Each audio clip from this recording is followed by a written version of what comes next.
Oyo records 6 new COVID-19 cases. Oyo Assembly renames IBARAPA Poli after Adeseun Ogundoyin as lawmakers describe him as an hero. Senate demand immediate reversal of power privatization.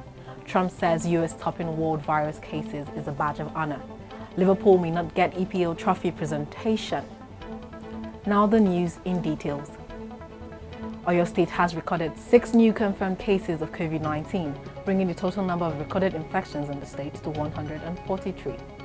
According to the latest figures released by the Nigeria Center for Disease Control on Tuesday night, the 6 cases in Oyo were among the new 226 recorded in 16 states. The government had admonished people with COVID-19 symptoms such as cough, fever, tiredness, body ache and shortness of breath, as well as health workers who had been in contact with high-risk groups to present themselves for the test. Experts had attributed the recent increase in COVID-19 cases in the state to the high number of people responding to the call for testing.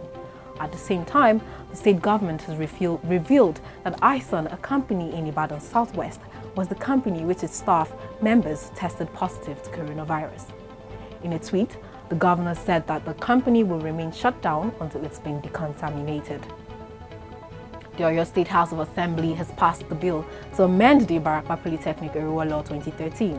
The bill, which proposed that the state-owned polytechnic should be renamed after Chief Adeseun Ogundoyin, the late philanthropist and father of present Speaker Honorable Adebo Ogundoyin. Speaking on the bill, sponsored by Honorable Akeem Adedibo, Honorable Kazeem Olayanju and Honorable Olamide Akinyajo, representing Iwajawa, Iwepo Lorun-Shogo, Ibadan North-East 1 state constituencies, respectively. The Speaker of the House noted that the bill goes beyond renaming the school after his father, but it also addresses the multiple current challenges the students are facing. Describing the honor as a popular demand from the community and people who witnessed the labor of the late philanthropist on the institution, Ogundoyin noted that even the alumni of the institution, who are current lawmakers in the chamber, voted their absolute support.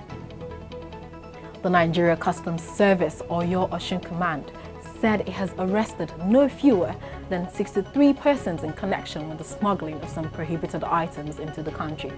The command also said it generated the sum of 20,051,805,179 naira only between January and April this year. Customs Area Comptroller in charge of Oyo and Osun State, Helen Ngozi, made this disclosure while addressing journalists at a press briefing to showcase the activities of the command in the last 4 months at the headquarters of the command in Ibadan, the Oyo State capital. Ngozi said that the command was able to seal a petrol station carrying out illegal activities. She noted that the cumulative duty paid value of all the seizures, including means of conveyance from January to April, is put at 312,189,456 naira only.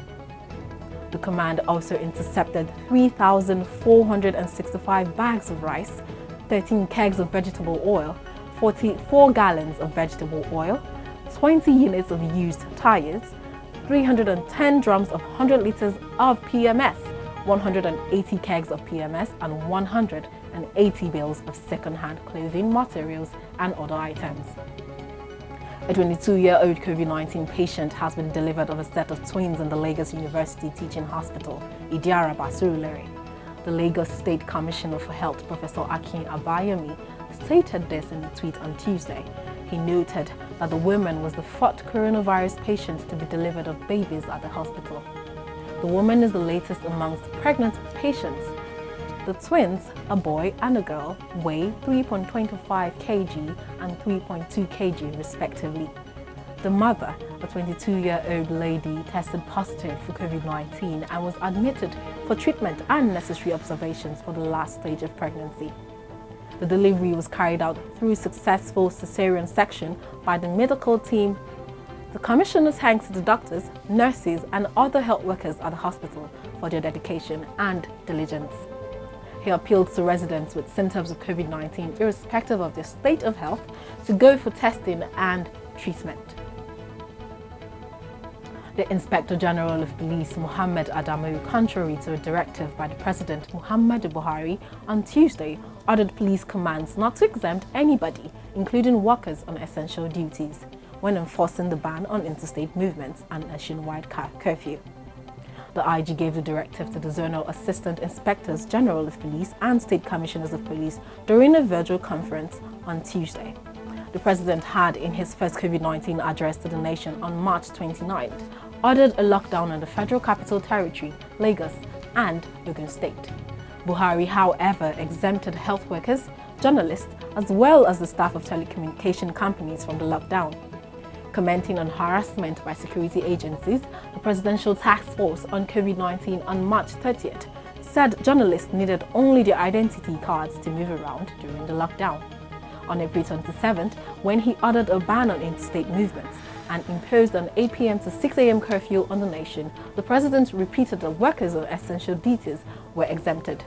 The PTF chairman and secretary to the government of the Federation, Mr. Boss Mustafa, while announcing the extension of interstate lockdown and the nationwide curfew at the task force press conference on Monday, said exemptions granted by the President in first phase would subsist. The first spokesman, Frank Mba, in a statement on Tuesday, confirmed that the IG at the virtual conference with top police officers ordered strict enforcement of the curfew and interstate movement restriction nationwide. Mba further explained that the virtual conference availed the police leadership the opportunity to assess the security situation in the country, review operational strategies, and take decisive measures aimed at evolving customized security solutions to cope with crime trends and other security challenges relating to the pandemic. The Senate on Tuesday asked the federal government to consider a comprehensive review of the power privatization policy with a view to reversing the current arrangement. The Red Chamber said Nigerians would not enjoy stable power supply in the next 10 years if the activities of the distribution companies were not reviewed and restructured. The Senate President Ahmed Lawan stated this on Tuesday after the Senate had considered and approved a motion by Senator Gabriel Suswan on the power sector recovery plan. Lawan said the privatization of the sector has so far not been encouraging.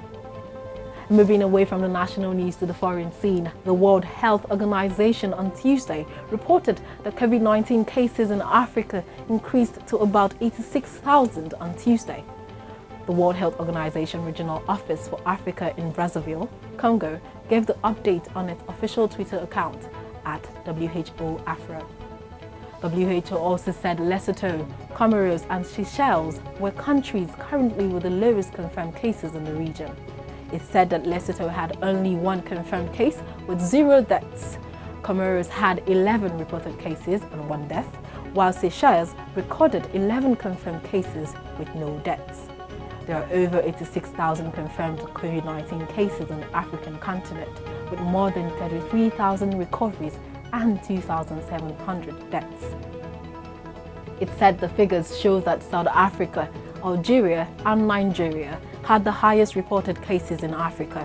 According to the report, South Africa had 16,433 cases and 286 deaths, followed by Algeria with 701 cases and 55 deaths, while Nigeria had 6,175 confirmed cases and 191 deaths.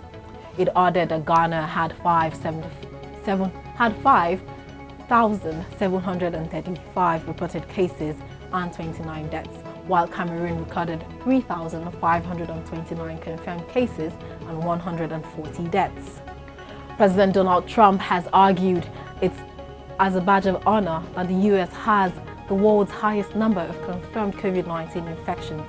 The U.S. has 1.5 million coronavirus cases and nearly 92,000 deaths, according to Johns Hopkins University. In second place is Russia with nearly 300,000 confirmed cases. On Monday, President Trump was hosting his first cabinet meeting since the U.S. outbreak began. He told reporters that the U.S. led in cases because they have more testing than anybody else. He further said that he does not see that as a bad thing, but in a certain respect as being a good thing because it means the country's testing is much better.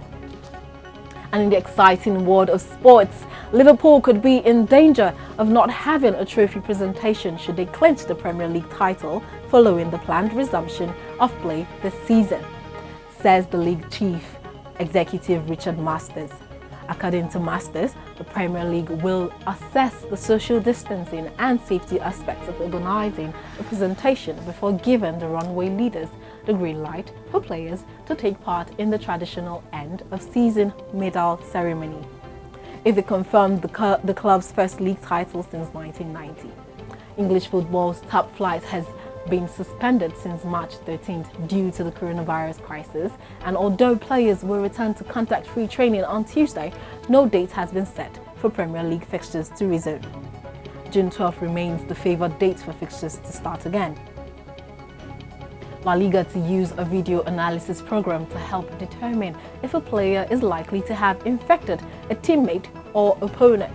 According to a draft protocol drawn up by the league, this will be put into use if the player tests positive for the coronavirus once the season restarts. The protocol was sent out to the clubs in Spain's top 2 divisions, and it's an updated version of the document clubs received earlier this month. Teams in Spain's top 2 division began training in groups of up to 10 players from Monday. La Liga president Javier Tebas has said he hopes the season can resume from June 12. And with that, we've come to the end of the news. A quick recap of the headlines. Oyo records 6 new COVID-19 cases. Oyo Assembly renames IBARAPA Poli after Adeseun Ogundoyin as lawmakers describe him as a hero. Senate demand immediate reversal of power privatization. Trump says US topping world virus cases, badge of honor. Liverpool may not get EPL trophy presentation. The news was compiled by Mobola Badikale. I am Olaide Amose. Good day and thank you for watching.